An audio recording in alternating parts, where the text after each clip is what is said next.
La capitale spirituelle du Maroc s'apprête à accueillir du 9 au 16 octobre la 14e édition du Festival de Fès de la culture soufie.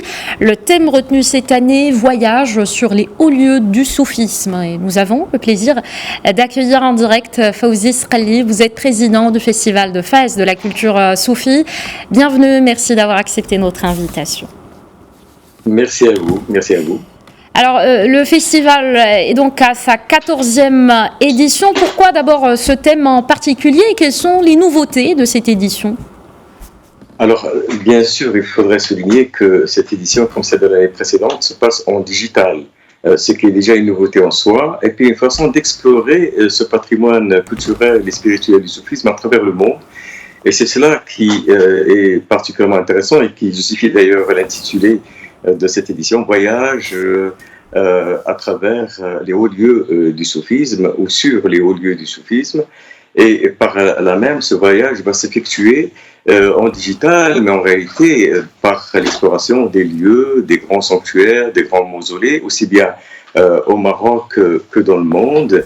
Et nous savons que le Maroc a une tradition civilisationnelle et spirituelle du soufisme, soulignée maintes fois par Sa Majesté Nasrallah, et qui, évidemment, est d'une richesse, d'une fertilité particulière.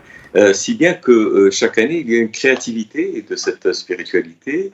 Nous avons chaque fois des présentations artistiques qui sont inspirées, issues de cette culture du soufisme, mais il y a aussi chaque fois la représentation des grandes voies du soufisme, les tauruq, les confréries, avec en l'occurrence la voie Qadiriya Boutchichia qui ouvre cet aspect-là le dimanche, et puis beaucoup de masterclass et d'enseignements en direct sur les grandes œuvres du soufisme des différentes cultures. D'accord. Alors, vous avez parlé justement de présentation du soufisme. Quelles sont les célébrités qui prendront part à cette manifestation culturelle et artistique, donc cette 14e édition du festival ? Alors, il y a des grands noms d'auteurs. Lélia Anvar, par exemple, qui a été la traductrice du Cantique des oiseaux, de l'Attar. Il y a Michael Berry qui vient de revenir de Kaboul avec des situations tragiques que l'on connaît et qui a été d'abord enseignant à Princeton et puis ensuite il a voulu aller à Kaboul pendant des années pour présenter cette grande culture spirituelle traditionnelle de l'Afghanistan. Il vient d'écrire un livre qui s'appelle Le Cri afghan. Il y a Bariza Khiri, qui est une sénatrice française, mais qui est également une amatrice très dévouée à la cause du soufisme. Il y a Moulay Abdel Ouazani au Maroc et beaucoup d'autres personnes donc, qui vont contribuer à passer ce message du voyage à travers les significations et les œuvres du soufisme de cette année. Parfait. Cette édition intervient, on le sait, dans un contexte de crise sanitaire malheureusement qui se poursuit. Comment vous vous êtes organisé pour réussir l'événement quand même ? Alors, de la façon suivante, c'est-à-dire qu'il y a des riades. Pour nous, les craintes de Fès et du Maroc, de manière générale, est extrêmement important. Il faut que ça soit dans ce creuset-là. Donc, nous sommes dans la Médina de Fès. Nous sommes d'abord dans la Bouanania, un des joyaux de l'architecture islamique universelle, et qui a été rénové, comme vous le savez, sous les auspices de Sa Majesté ces dernières années. Et puis, il y a également des grands riads de Fès. Donc, nous ne recevons que les intervenants, que les artistes. Il y a aussi Françoise Atlan qui va nous donner un répertoire arabo-andalou du chant soufi en ouverture.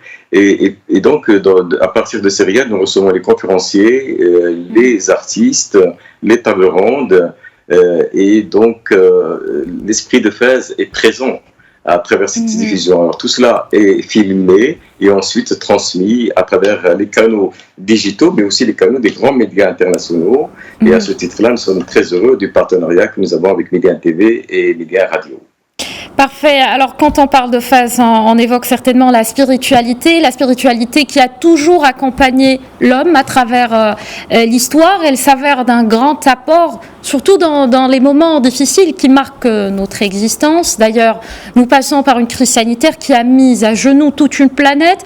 Dans ce monde qui va très vite et qui connaît des changements rapides et imprévus, est-ce que la spiritualité a encore et toujours sa place dans notre vie quotidienne du XXIe siècle, Fawzi Sqali? Plus que jamais, on le sait tous, par ce que nous vivons, par la traversée de cette grande épreuve à l'échelle planétaire. Bien sûr, c'est d'abord une épreuve sanitaire, comme on le sait, c'est une épreuve économique également, mais plus profondément, c'est aussi un enjeu culturel et spirituel qui se joue dans cette transition qui nous appartient maintenant d'accomplir. Et c'est pour cela qu'un festival comme celui-ci n'est pas simplement un festival, si je puis dire, de manifestations culturelles classiques. C'est d'abord un festival qui parle de nos valeurs humaines, qui parle d'une quête de sens, qui parle d'une nouvelle façon d'aborder l'éducation, et ça sera d'ailleurs un des thèmes centraux cette année, la question de l'enseignement de la spiritualité pour les plus jeunes, et même dans le préscolaire, à travers des contes, à travers des histoires, des récits, des capsules aussi de vidéos.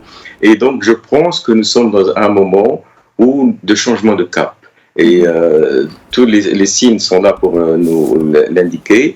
Et il nous appartient, je crois, de prendre le bon cap, qui est celui de reconstruire à partir de valeurs solides, de valeurs humaines, et de créer aujourd'hui ce dont le monde entier a besoin. Mais le Maroc, je crois, a les ingrédients pour le faire, de mettre en place l'émergence d'un humanisme spirituel.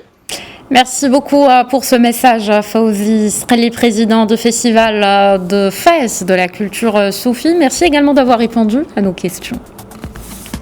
C'est moi qui vous remercie.